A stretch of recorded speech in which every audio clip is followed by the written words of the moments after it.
কালো তিল, এটার কিন্তু দারুণ উপকার। এবং এই কালো তিলের দ্বারা আমরা রাহু, কেতু এবং শনি এদেরকে ভালো করতে পারি। কি করতে হবে?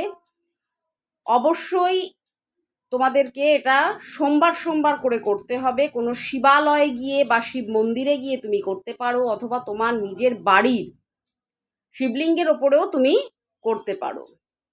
প্রথমে শিব ঠাকুরকে স্নান করিয়ে নিয়ে, অভিষেক করিয়ে নিয়ে, বেলপাতা, চন্দন, ফুল, মালা সব কিছু দিলে, তারপর তুমি একটু কালো তিল শিব ঠাকুরকে দান করো। কন্টিনিউয়াসলি করতে থাকো, প্রত্যেক সোমবার করতে থাকো। মন্দিরে গিয়ে করো, বাড়িতে করো, করতে থাকো। এর ফলে কি হবে? তোমার শনি গ্রহ, রাহু এবং কেতু কন্ট্রোল হবে। এবং যাদের শনির সাড়ে সাতি চলছে তারাও কিন্তু এটা করতে পারো। এটা করলে কিন্তু তোমরা উপকার পাবে। শনির সাড়ে সাতি চলছে, শনির ঢাইয়া চলছে, রাহু খুব খারাপ ফল দিচ্ছে, এটা করলে কিন্তু দারুণ উপকার পাবে।